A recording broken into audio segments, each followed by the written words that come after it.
Hola, ¿qué tal? Bienvenidos al segundo vídeo del curso de nutrición. Vamos a hablar en este vídeo y en el siguiente sobre nutrición y metabolismo.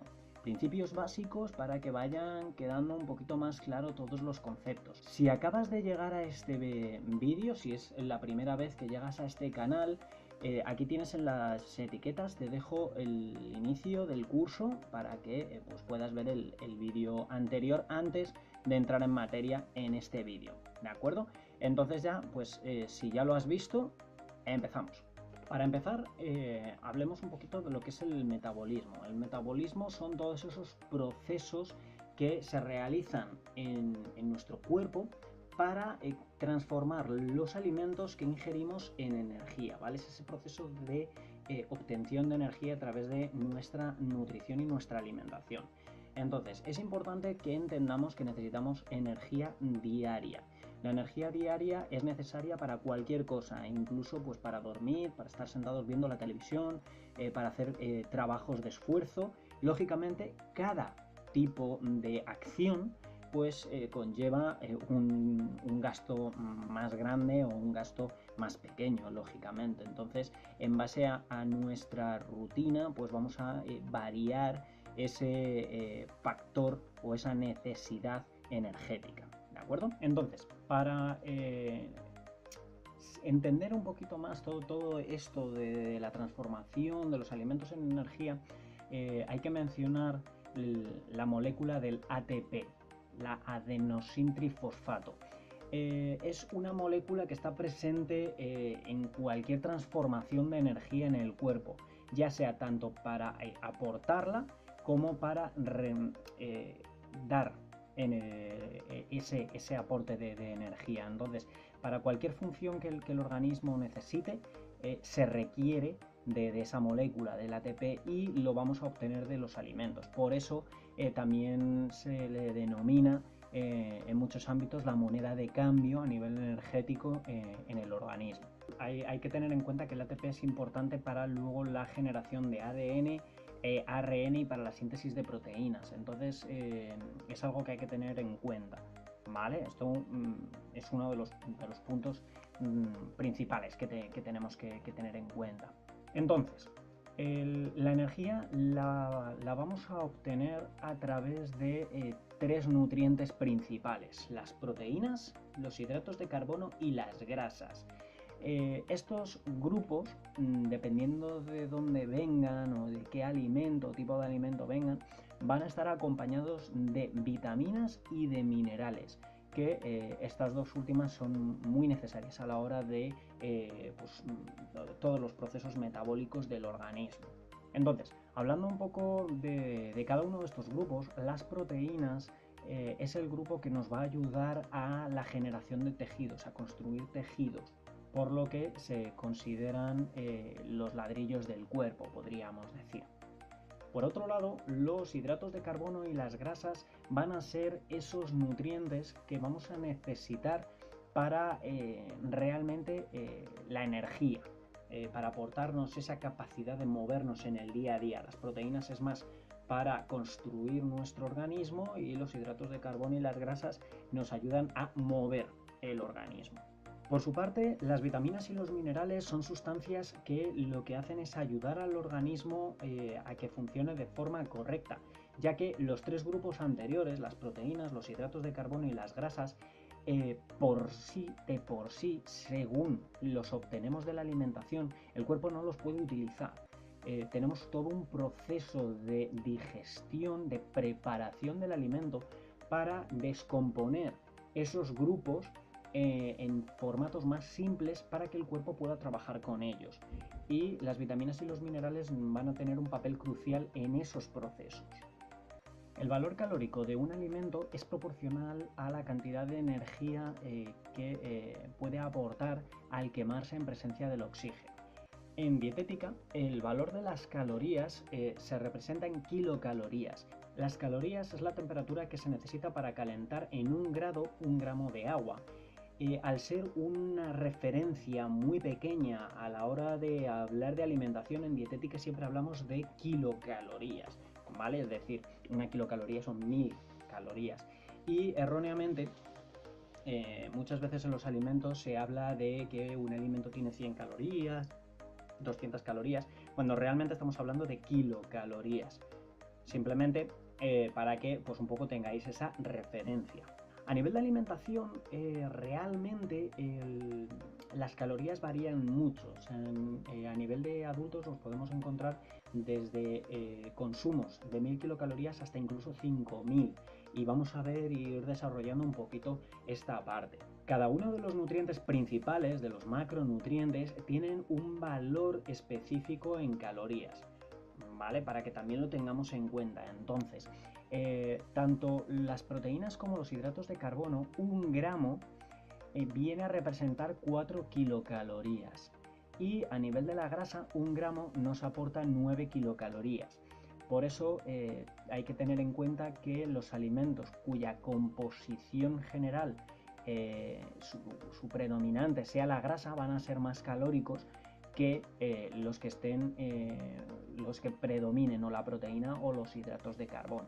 Y dentro de los alimentos que ingerimos, pues no todo se utiliza para darnos energía. Muchos son para utilizar o generar tejidos, o mejorar las funciones metabólicas.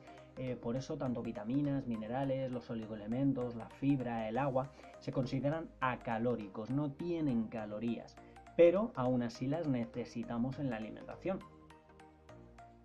Así también hay otro tipo de sustancias que realmente no son nutritivas ni alimentación, como por ejemplo el alcohol, que nos aporta 7 kilocalorías el gramo. Y pues eso también hay que tenerlo en cuenta. Entonces tendríamos que proteínas e hidratos de carbono nos aporta 4 kilocalorías el gramo. Las grasas 9 el gramo, 9 kilocalorías el gramo, el alcohol 7 kilocalorías el gramo y vitaminas, minerales, fibra, agua, oligoelementos, nada. Por lo tanto, los alimentos que su mayor porcentaje es agua van a tener un valor calórico, un número de calorías por 100 gramos muy bajo respecto a pues, los alimentos que tienen muy poca concentración de agua. Lógicamente, cuanto menos agua hay, más calorías va a tener ese alimento. ¿De acuerdo? Entonces, por esto ya tenemos un concepto un poquito global de cada uno de los grupos. Y no te vayas, ¿vale? No te vayas porque vamos a continuar en este vídeo todavía, vamos a dar pues un poquito más de información de lo que hemos estado hablando, pero si te está gustando suscríbete, ¿vale? Si no has visto el vídeo anterior, te recuerdo que tienes las etiquetas, entonces mírate el vídeo anterior por si hay alguna cosa que se te ha escapado y si hay algo de lo que he explicado que no has entendido, aunque te he estado poniendo las explicaciones y los términos, te recomiendo que pares el vídeo, vuelvas atrás y esos términos que no hayas entendido, repásatelos con el diccionario, míratelo bien, ¿vale? Para que no se te quede ninguna palabra mal entendida, porque si no, no vas a poder asimilar correctamente el resto de la información. Entonces, estamos hablando que el gasto energético comprende 3 factores. El primero, digamos que es las necesidades energéticas mínimas que necesita el cuerpo para subsistir, ¿vale? Lo que denominamos metabolismo basal o metabolismo en reposo. Es ese consumo diario que necesitas simplemente para que tu cuerpo, tus células hagan todos los procesos que necesitan sin problemas.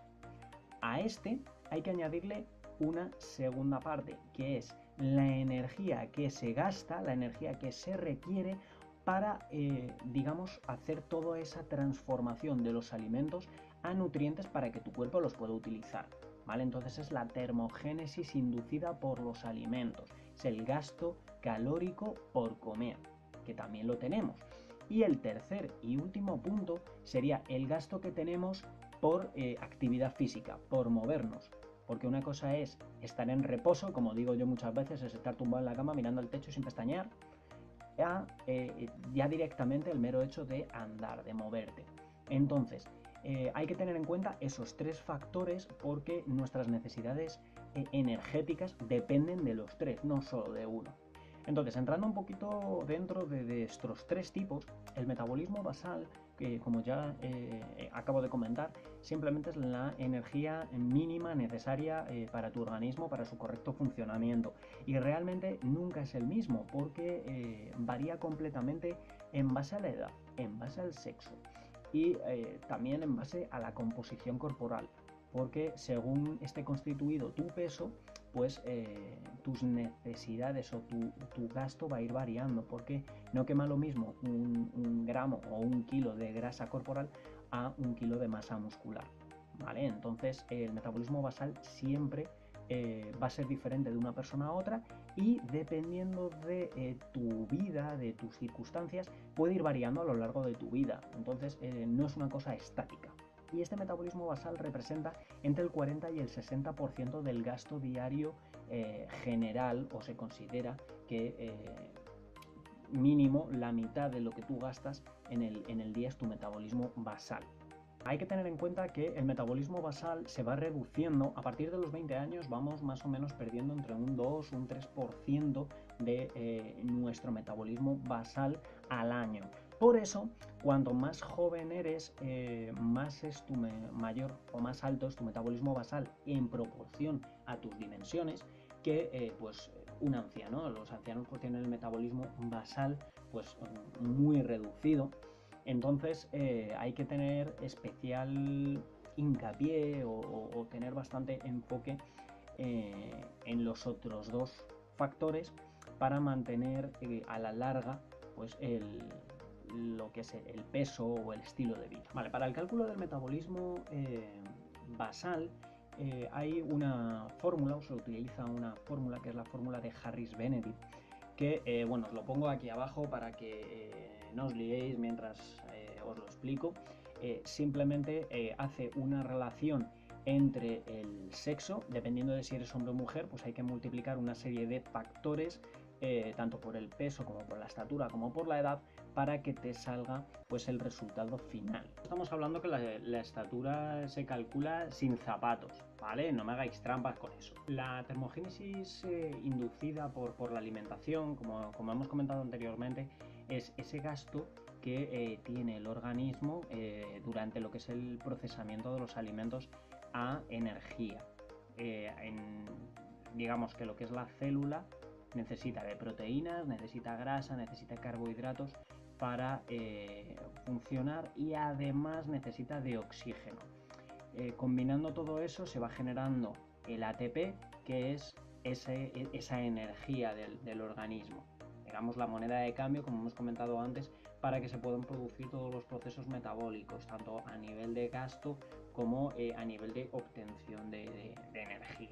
Tenemos dos tipos de, digamos, fuentes de energía. Tenemos la obligatoria, que es la que se necesita, digamos, con la que se utiliza de la alimentación para mantener esa temperatura constante de 37 grados, y la facultativa. La facultativa es la pérdida de calor que tenemos cuando hay un exceso de alimentación o hemos ingerido alimentos de más. Entonces, digamos que en esta parte, lo que es la termogénesis inducida por los alimentos, más o menos representa un 10% de las calorías totales de lo que es el metabolismo basal, o sea, se considera más o menos en torno a un 10%. Y lógicamente cada alimento, cada macronutriente se expresa de forma diferente. Por ejemplo, en el caso de las grasas, en torno a un 5% de las calorías que nos aportan se gastan simplemente en su digestión, es decir, invertimos el 5% de las calorías que nos dan en asimilarlas y en digerirlas. En el caso, por ejemplo, de las proteínas es en torno a un 20 o un 22, en el caso de los hidratos de carbono entre un 10 y un 15. Y aparte de esto, por ejemplo, tenemos lo que es el consumo de lujo. El consumo de lujo varía dependiendo de cada persona y digamos que es una quema adicional de calorías. Una persona que tiene un consumo de lujo alto, pues lógicamente va a tener menor tendencia de engordar. Y el consumo de lujo viene determinado por el tejido adiposo marrón. Este tejido se aloja en diferentes partes del cuerpo, sobre todo en la zona de la columna, los riñones, y lo que hace, digamos, es sigue quemando calorías a pesar de que no nos movamos. De ahí que venga esa denominación de consumo de energía de lujo. Entonces, estos dos fuentes de energía o requerimientos de energía, tanto lo que es el metabolismo basal como la termogénesis inducida por los alimentos es ligeramente estática, ¿vale? O sea, entonces digamos que es constante, no va a tener grandes variaciones y va a ser permanente. O sea, es lo que vamos a necesitar de forma diaria y de forma constante. La que va a variar es la tercera, que es la energía que necesitamos por demanda de actividad física.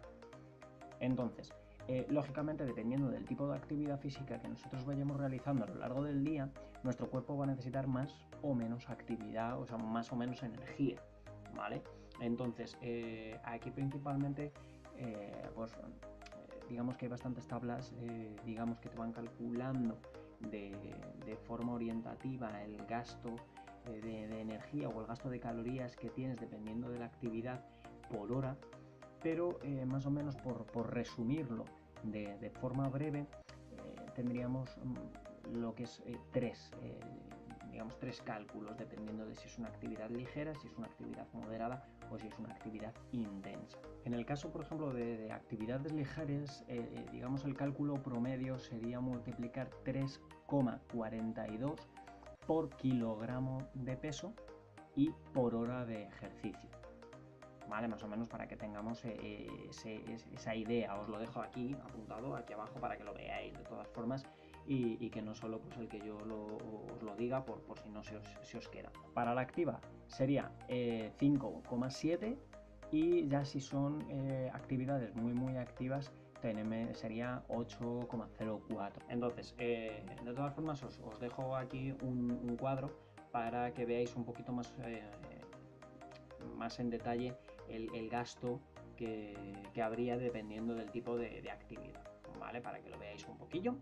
Bien, ya por ir terminando, entonces simplemente poner el apunte a nivel de lo que hemos estado hablando, tanto del metabolismo basal como de la termogénesis inducida por los alimentos, como la energía que necesitamos por la actividad física o por el deporte diario que hacemos.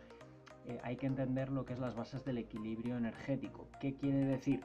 Si tú ingieres más, cantidad de calorías de las que quemas, esas calorías que no has quemado, el cuerpo las va a procesar y las va a transformar en almacenes de energía, en grasa, y las va a depositar en los tejidos de nuestro cuerpo, ¿vale? Lo que es el tejido adiposo. Y al revés, si tú quemas más calorías de las que estás ingiriendo, o sea, si tú quemas más calorías o generas, produces, consumes más energía de la que tú te estás alimentando, tienes un déficit negativo de calorías, el cuerpo lo que va a hacer para soportar esa demanda, esa deuda de energía, es tirar de las reservas, ¿vale? Obviamente, en este aspecto depende de cómo nos estemos alimentando, es decir, cómo nos estemos nutriendo, más bien lo que hemos estado comentando antes en el vídeo anterior, ¿vale? En el principio del curso, que no es lo mismo alimentarse que nutrirse. Entonces, depende de cómo te estés nutriendo, ese déficit calórico puede representar que tu cuerpo tire de grasa para generar esa energía y que tú empieces a adelgazar, o puede ser también una señal de desnutrición. ¿Por qué?